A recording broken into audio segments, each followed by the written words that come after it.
কলাইগাঁৱত ওদালগুৰি জিলা প্ৰাক্তন আলফা সমন্বয়ৰক্ষীৰ বিশেষ সংবাদমেল। ওদালগুৰি জিলাৰ প্ৰাক্তন আলফা সমন্বয়ৰক্ষীৰ মাজত বিসম্বাদ। টংলাত নতুন সমিতিক কেন্দ্ৰ কৰি আৰম্ভ হৈছে সমন্বয়ৰক্ষীৰ মাজত বিসম্বাদ। আজি কলাইগাঁও প্ৰেছ ক্লাবত সংবাদমেল সম্বোধন কৰি ওদালগুৰি জিলাৰ প্ৰাক্তন আলফা সমন্বয়ৰক্ষীৰ বিষয়ববীয়াই যোৱা 22 তাৰিখত টংলাত গঠন হোৱা কেন্দ্ৰীয় আলফা সমন্বয়ৰক্ষী অসম সমিতি হিচাপে গঠন হোৱাত অবৈধ বুলি ঘোষণা কৰে। উল্লেখ্য যে স্বয়ম্ভু বিজয় হাজৰিকা নামৰ প্ৰাক্তন আলফাজনে কেইবাজন ব্যক্তিক লৈ ওদালগুৰি জিলাৰ টংলাত একে নামেৰে নতুনকৈ আন এখন কেন্দ্ৰীয় সমিতিক গঠন কৰাক লৈ ক্ষোভিত হৈ পৰিছে সদৌ অসম প্ৰাক্তন আলফা সমন্বয়ৰক্ষীৰ বিষয়ববীয়াই। ইয়াৰ লগতে কেইবাটাও বিস্ফোৰক মন্তব্য কৰে যে স্বয়ম্ভু বিজয় হাজৰিকা কেৱল নিজৰ মুনাফা আদায় আৰু সংগঠনৰ বেনাৰ চিল মোহৰ লাগে কাৰণে সাংবিধানিক বিধি ব্যৱস্থাৰ বাহিৰত গৈ ক্ষমতা লালসাত অবৈধ গঠন কৰিছে বুলি মন্তব্য কৰে।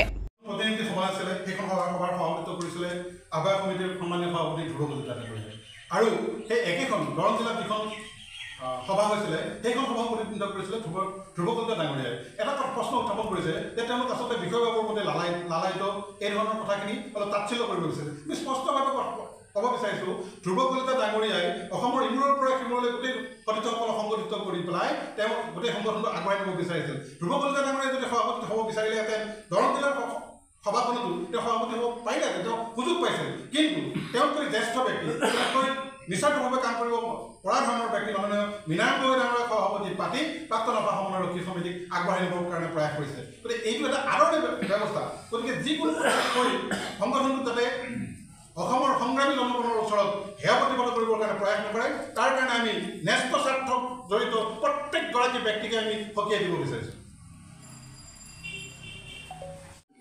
নমস্কাৰ। আজি কলাইগাঁও প্ৰেছ ক্লাবত অনুষ্ঠিত সন্মানীয় সাংবাদিক বন্ধুসকলক আমি অভিনন্দন জ্ঞাপন কৰিছোঁ। প্ৰাক্তন আলফা সমন্বয়ৰক্ষী সমিতিৰ ওদালগুৰি জিলা সমিতিৰ সহযোগত আমি কেইটামান বিষয় আমাৰ অভিযোগত স্পষ্ট কৰিব বিচাৰিছোঁ।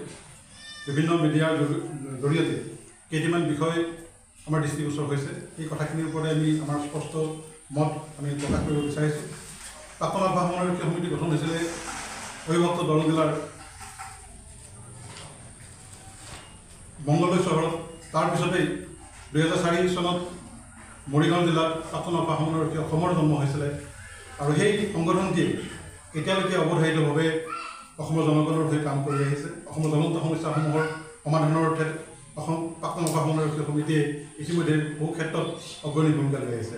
দুখৰ বিষয়, যোৱা 7 ফেব্ৰুৱাৰীত দৰং জিলাত গঠন হোৱা প্ৰাক্তন আলফা সমন্বয়ৰক্ষী সমিতিৰ ওপৰত কেইগৰাকীমান ব্যক্তিয়ে কিছু কথা অসমৰ জনগণৰ আগত দাঙি ধৰিছে আৰু সেই কথাখিনিকে আমি পুনৰবাৰ স্পষ্ট কৰিব বিচাৰিছোঁ। আমি ক'ব বিচাৰিছোঁ যে প্ৰাক্তন আলফা সমন্বয়ৰক্ষী সমিতিৰ কাৰ্যকলাপ পৰিচালনা হৈ থকাৰ সময়তে টংলাত এখন হোটেলৰ ভিতৰত বিজয় হাজৰিকা ওৰফে গুণীন দাস ডাঙৰীয়াৰ নেতৃত্বত পুনৰ এখন প্ৰাক্তন আলফা সমন্বয়ৰক্ষী সমিতি নামেৰে এটা সংগঠন জন্ম দিব বিচৰা হৈছে। বিজয় হাজৰিকা ওৰফে গুণীন দাস, তেওঁৰ ব্যক্তিগত নামটো গুণীন দাস, কিন্তু বিজয় হাজৰিকা তেওঁৰ সংগঠনৰ থকা নাম। এতিয়াও তেওঁ সাংগঠনিক নামেৰে কিয় পৰিচিত হৈ আছে এইটো আমাৰ সন্দেহৰ আৱৰ্তন। যি হওক, বিজয় হাজৰিকাই প্ৰাক্তন আলফা সমন্বয়ৰক্ষী সমিতিকো প্ৰতিনিধিত্ব কৰিছিল। 2010 চনৰ পৰা 23 চনলৈকে তেওঁ অৱধাৰিতভাৱে সাধাৰণ সম্পাদকৰ দায়িত্বত আছিল। আৰু তেতিয়া প্ৰাক্তন আলফা সমন্বয়ৰক্ষী সমিতিৰ কোনো এখন কাৰ্যনিৰ্বাহ নকৰাৰ হেতুকে এখন আহ্বায়ক সমিতি গঠন কৰি আমি ডিব্ৰুগড়ত সাধাৰণ সভা অনুষ্ঠিত কৰিবলগীয়া হৈছিল। সাধাৰণ সভা অনুষ্ঠিত হৈছিল আৰু সেই সাধাৰণ সভাত বিষয় বাছনি সভাত কেইগৰাকীমান ব্যক্তিৰ বিশেষ কাৰ্য ব্যৱস্থা পৰিচালনা হোৱাৰ কাৰণে উপায়ন্তৰ হৈ সদনৰ পৰামৰ্শ অনুসৰি সভাপতি ডাঙৰীয়াই সভা স্থগিত ঘোষণা কৰি যোৱা 7 ফেব্ৰুৱাৰীত দৰং জিলাত সেই একেখন স্থগিত সাধাৰণ সভা অনুষ্ঠিত কৰি 16খন আমাৰ সাংগঠনিক জিলাৰ জৰিয়তে পুনৰ এখন পূৰ্ণাংগ সমিতি গঠন কৰা হৈছে। মীনাৰায়ণ গগৈ ডাঙৰীয়াক সভাপতি আৰু ৰমেন ডেকা ডাঙৰীয়াক সম্পাদক হিচাপে লৈ ইতিমধ্যে কাৰ্যকাল চলি আছে। তাৰ মাজতে তেখেতসকলে কি উদ্দেশ্যপ্ৰণোদিতভাৱে পুনৰ আকৌ প্ৰাক্তন আলফা সমন্বয়ৰক্ষী সমিতি গঠন কৰিছে এখন হোটেলৰ ভিতৰত। আৰু তেওঁলোকে ক'ব বিচাৰিছে যে তেওঁলোক সৰ্বে সৰ্বা। আমাৰ প্ৰত্যাহ্বানটো হ'ল যে বিজয় হাজৰিকা ডাঙৰীয়াক নাম সুধিব বিচাৰিছোঁ। বিগত 12 বছৰত প্ৰাক্তন আলফা সমন্বয়ৰক্ষী সমিতি পৰিচালনাৰ নামত ৰাজকোষৰ পৰা 10,000 টকাকৈ প্ৰতি মাহে তেওঁ অধিগ্ৰহণ কৰিছিল। এই 10,000 টকাকৈ প্ৰায় 14,40,000 টকা আত্মসাৎ কৰি পুনৰ আকৌ এটি নিজকে প্ৰতিষ্ঠা কৰিবৰ কাৰণে পুনৰ প্ৰাক্তন আলফা সমন্বয়ৰক্ষী সমিতি গঠনৰ অন্তৰালৰ উদ্দেশ্য কি? তেওঁক লাগে কেৱল বেনাৰ আৰু চিল ষ্টাম্প। এই বেনাৰ আৰু চিল ষ্টাম্প পালে বিজয় হাজৰিকাক বাকী একো নালাগে, কোনো সতীৰ্থ নালাগে। তেওঁ ব্যক্তিগতভাৱে ভোগবিলাক কৰাত তেওঁ মত্ত হৈ থাকিব বিচাৰে। আমি আশা ৰাখিছোঁ অনাগত দিনসমূহত প্ৰাক্তন আলফা সমন্বয়ৰক্ষী সমিতিক লৈ কোনেও যাতে আঙুলি টোৱাবৰ কাৰণে প্ৰয়াস নকৰে। প্ৰাক্তন আলফা সমন্বয়ৰক্ষী সমিতি 10,000 সৈনিকৰে গঠিত এক অসমীয়া জাতীয় জীৱনৰ এক শক্তি। অসমীয়া জাতীয় জীৱনৰ প্ৰত্যেকটো সমস্যাক সমাধান কৰিবৰ কাৰণে প্ৰাক্তন আলফা সমন্বয়ৰক্ষী সমিতিয়ে ইতিমধ্যেই ব্যৱস্থা গ্ৰহণ কৰিছে।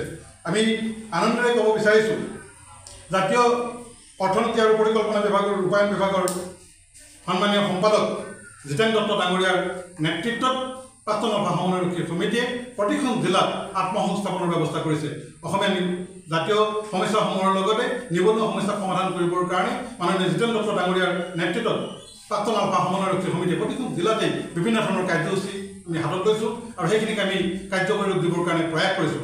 অনাগত দিনসমূহত যিসকল অসমৰ বিভিন্ন প্ৰান্তত প্ৰাক্তন আলফা সতীৰ্থ আছে তেখেতসকলকো প্ৰাক্তন আলফা সমন্বয়ৰক্ষী সমিতিৰ একেখন পতাকাৰ তলত আহি সকলোৱে আমি এই ধৰণে দেখা সপোনবোৰক বাস্তৱায়িত কৰাৰ ক্ষেত্ৰত সহযোগিতা দিবৰ কাৰণে আহ্বান জনাইছোঁ।